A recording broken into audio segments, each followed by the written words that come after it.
Assalamualaikum dear students, welcoming you all to your very own YouTube channel that is English Lounge। तो dear students, आज की video के अंदर भी हम ट्रांसलेशन स्टडीज़ के एक बहुत important topic factors affecting translation को स्टडी करेंगे। हमारी वीडियो का बुनियादी मकसद ये होगा कि जो ट्रांसलेशन स्टडीज़ की प्रैक्टिस है या ट्रांसलेशन की प्रैक्टिस है, उसे जो फैक्टर्स अफेक्ट करते हैं उन्हें एवेलुएट करने की कोशिश की जाए। दोस्तों, हम जानते हैं कि आजकल के दौर में दुनिया जो है एक ग्लोबल विलेज बन के रह गई है, यानी कम्युनिकेशन जो है अक्रॉस डिफरेंट कल्चर्स वो बहुत ज़्यादा फास्ट हो गई है और बहुत ज़्यादा उसकी सिग्निफिकेंस आजकल दुनिया के अंदर अराइज हो रही है। तो हम ये कह सकते हैं कि जो ट्रांसलेशन का फिनोमेना है, ये एक इम्पॉर्टेंट टूल है कम्युनिकेशन के लिए मुख्तलिफ कल्चर्स और लैंग्वेजेस में। जो ट्रांसलेशन की प्रोसेस है उसे बहुत सारे फैक्टर्स जो हैं वो अफेक्ट कर रहे होते हैं।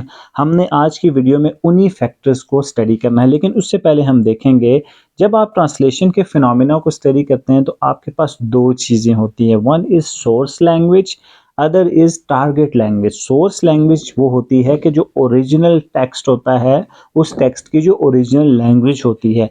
टीएल या टारगेट लैंग्वेज वो लैंग्वेज होती है कि जिसके अंदर सोर्स लैंग्वेज के टेक्स्ट को कन्वर्ट किया जाता है।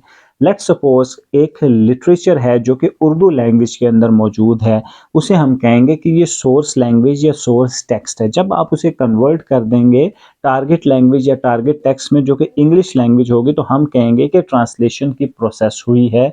तो सोर्स लैंग्वेज को टारगेट लैंग्वेज में या सोर्स टेक्स्ट को टारगेट टेक्स्ट में कन्वर्ट करने के फिनोमेना को हम कहते हैं कि ये ट्रांसलेशन है।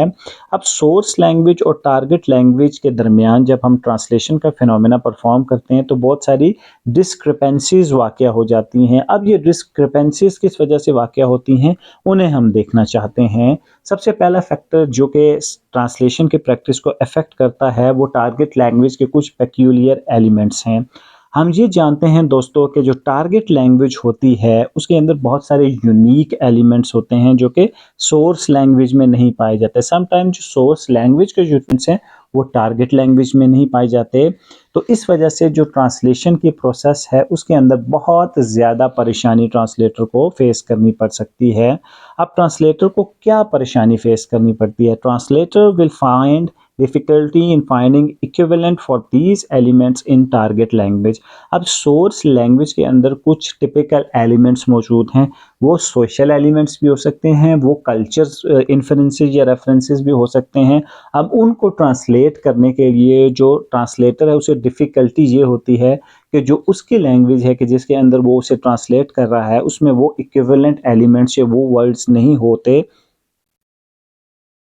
डिफरेंट सिस्टम्स ऑफ वैल्यूज़, ये जो दुनिया है ग्लोबल विलेज तो बन चुकी है, लेकिन इस दुनिया में मुख्तलिफ सोशल सेटअप्स के लोग रहते हैं। इवन एक मुल्क भी हो जैसे कि पाकिस्तान एक मल्टी कल्चरल सोसाइटी है, तो इसके अंदर मुख्तलिफ सिविलाइजेशन, मुख्तलिफ कल्चर, मुख्तलिफ रसूम व रिवाज, सोशल सेटअप से ताल्लुक़ रखने वाले लोग मौजूद हैं।